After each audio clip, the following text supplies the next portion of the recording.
Busy families haul a lot of people and stuff. In my opinion, the best way to do that is with a minivan. Wow, 10 seconds into this piece and I veered off topic. Three-row crossovers have effectively replaced vans as the family truckster.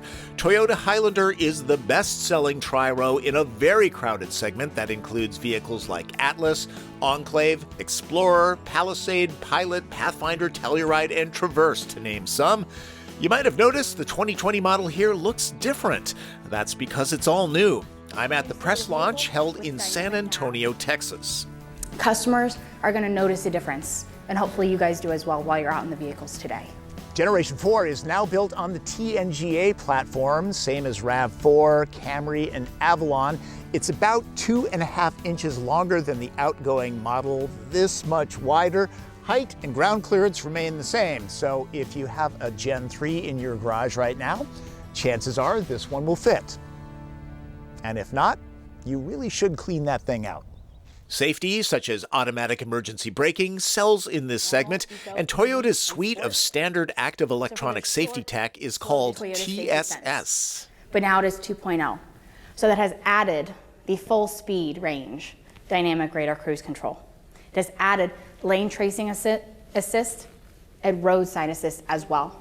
If Highlander is high on your shopping list, the first decision will be propulsion.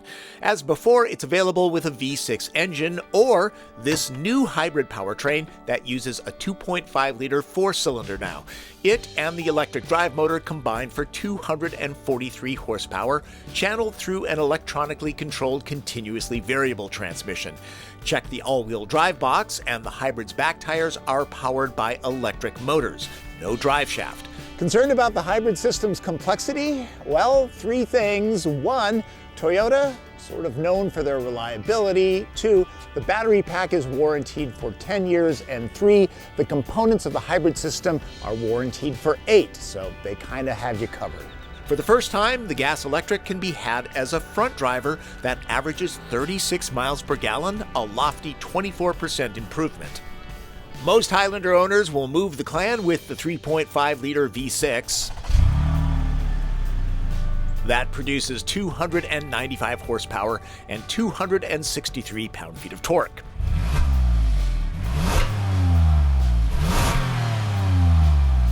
Gas models swap cogs with an 8-speed transmission. The V6 can tow up to 5,000 pounds.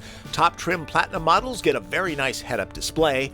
All-wheel drive, gas-only Highlanders have a physical drive shaft running to the back wheels. Lower-priced models send torque between the front and rear axles. Your second system is dynamic torque vectoring all-wheel drive. And that system is standard on your limited and platinum gas models. That takes it a step further, and that will actually differentiate if power needs to go to the right or left rear wheel. Normally, manufacturers only bring fancy trim levels loaded with all the options. Me and my drive partner, Kelsey Mays with Cars.com, start out in the base L. Good to snag because it really shows a car's character. It has durable-looking fabric seats that breathe. I mean, it's got tri-zone climate, it's got the 8-inch screen. Door releases are definitely plastic, but overall it looks decent in here. With all-wheel drive, the L retails for around $38,400, some $2,700 more now because the outgoing model had a 4-cylinder. I mean, this is an expensive base model. It's a 35 and change with destination. Yeah. And you can get like a Traverse, a Pilot. Hell, you can get a Palisade for under 33. Yeah. And so there's going to be some sticker shock, but this is a really well-equipped car. But that's the state of pricing these days. Yeah. These cars are expensive. Yeah, that's true. We're heading 45 minutes out of town to drive a whole bunch of models. Highlander's new architecture increases structural rigidity by 15%, a good foundation to start with. I will say from the passenger side, it's as quiet as you would expect a family vehicle to be. Yeah. It's not bad. That's... Yeah. Not much wind noise either. No. One reason to upgrade is the L's plastic steering wheel. LE's is leather. There's a power liftgate and blind spot warning too for the extra $2,200. Might be worth it.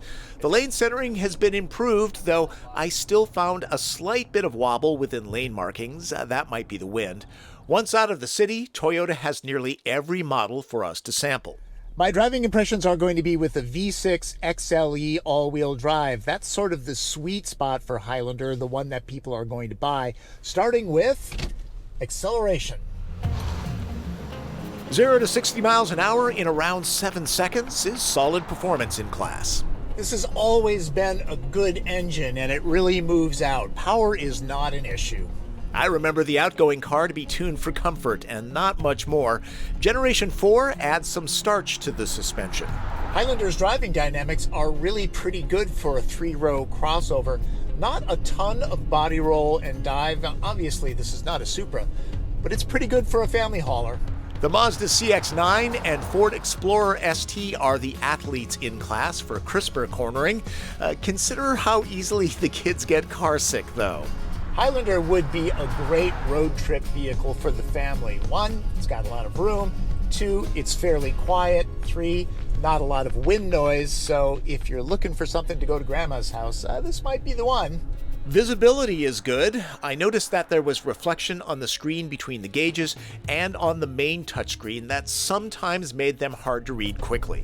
The transmission is nice and smooth. You may not even notice the shifts. Put your foot into it, and it kicks down pretty quickly. Put it into sport mode and you'll notice that it definitely kicks down faster. Overall, the drive modes don't make a huge difference, but Sport's snappier gearbox dynamic adds a little confidence when passing RVs on 2-lane roads.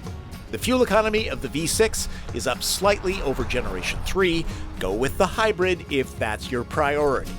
Let's talk about the hybrid version for a moment. I did drive it, I just didn't have time to shoot it. As you might imagine, Toyota does a really good job with hybrid powertrains. Pretty smooth, very well integrated.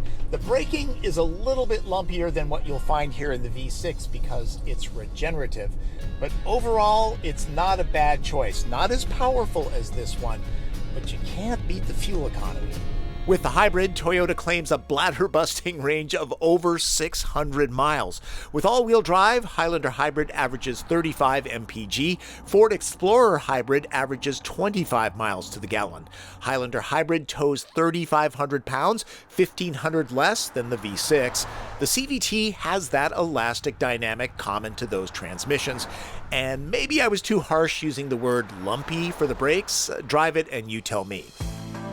Here's the XLE cabin. With all-wheel drive, this trim level goes for $43,400, which is not inexpensive. Materials are good. Real stitching is placed where eyes see it. Plastics are softish where fingers touch it. The seats are covered in Softex, or in other words, synthetic leather. Go with the limited model and this black plastic gets replaced with patterned veneer that looks richer, but boosts the price by some $4,400. Remember, the interior is what you stare at all the time. All the expected storage cubbies are here. This shelf for the passenger is handy.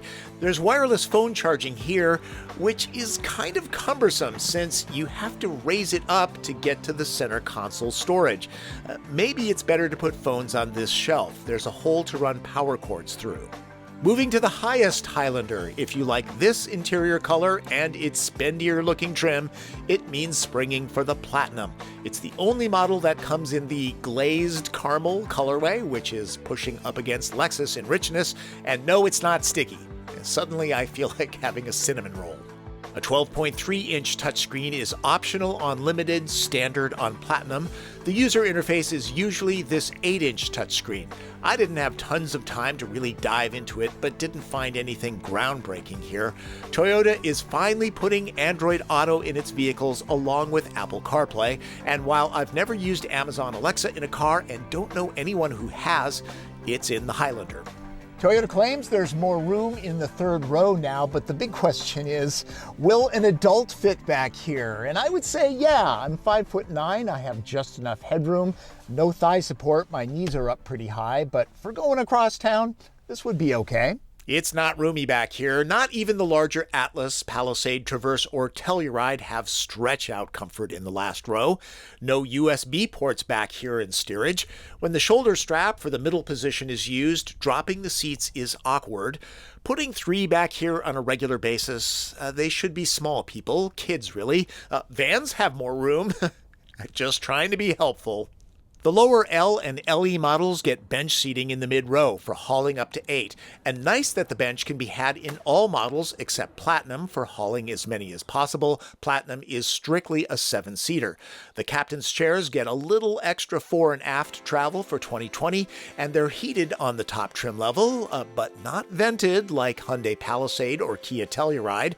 People should be well pampered in row number 2. It's moderately easy to scamper into the way back. Toyota says that the tailgate is lighter now and that the powered ones open quicker. I don't know. I kind of like manual ones. You can whip them up fast. Notice that the security shade stores away in the rear of the compartment. Win. On top hybrid trims, there's a 120-volt outlet, handy if you're big into tailgating. Like most 3-row crossovers, there's not much room when all the seats are used. Many families buy 3-row crossovers just in case they need to haul extra people. So in this configuration, Highlander hauls a lot of sports and camping gear. Want to load up really big stuff? This isn't quite as large a space as Traverse or Atlas or a minivan, but it's still pretty roomy and the seats fold flat so things slide in and out easily.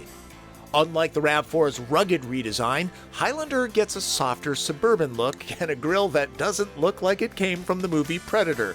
Generally, the hybrid powertrain adds about $1,400 to the tab. LED lighting is standard across the board. The fancier the trim, the better they get. The Platinum has adaptive units. The Toyota Highlander is a very competitive 3-row crossover. Buyers get more bang for the buck with others like Palisade and Telluride, but those aren't available with a fuel-sipping hybrid powertrain. An Explorer hybrid, which is optimized for towing, is much less fuel efficient.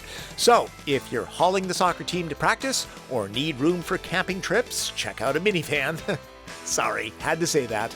3-row crossovers are what families are high on these days. Highlander is well worth a test drive. Before I leave San Antonio, stop and think about how impressive the Highlander hybrid's efficiency is. Many 2-row crossovers don't average 25 miles per gallon. This one gets 35 MPG with all-wheel drive, and that's a figure I saw after an hour of driving. Finally, special thanks to my drive partner, Kelsey Mays with Cars.com, who drove while I shot running footage. A great guy and very thorough automotive writer who noticed the Highlander's tire pressure was off on the car's display. Kelsey, you brought your own tire pressure gauge? Okay, I'm impressed. Another reason to check out his review. Okay, right onto Josephine Street, which I believe is up there. See, on these routes, they give us these books, and then we get lost because we start talking to each other about the car, and then we forget to take the turn. Yes. It happens all the time. They did give me the final destination. That's good. Thanks for stopping by to get my opinion on the all-new Highlander. You know that Toyota is not into full-on battery electric cars. They believe that hybrids are the way to go, and they believe that they're going to double the take rate with this hybrid from 10% to 20%. Now, I asked if there was going to be a Highlander Prime, you know, a plug-in hybrid, and they just looked at me like, of course we don't talk about future product, you idiot. But just wanted to let you know I asked, okay? All right, if you like these reviews, remember, click subscribe, then notifications, so you never miss any of them, all right? That's Driven. I'm Tom Voelk.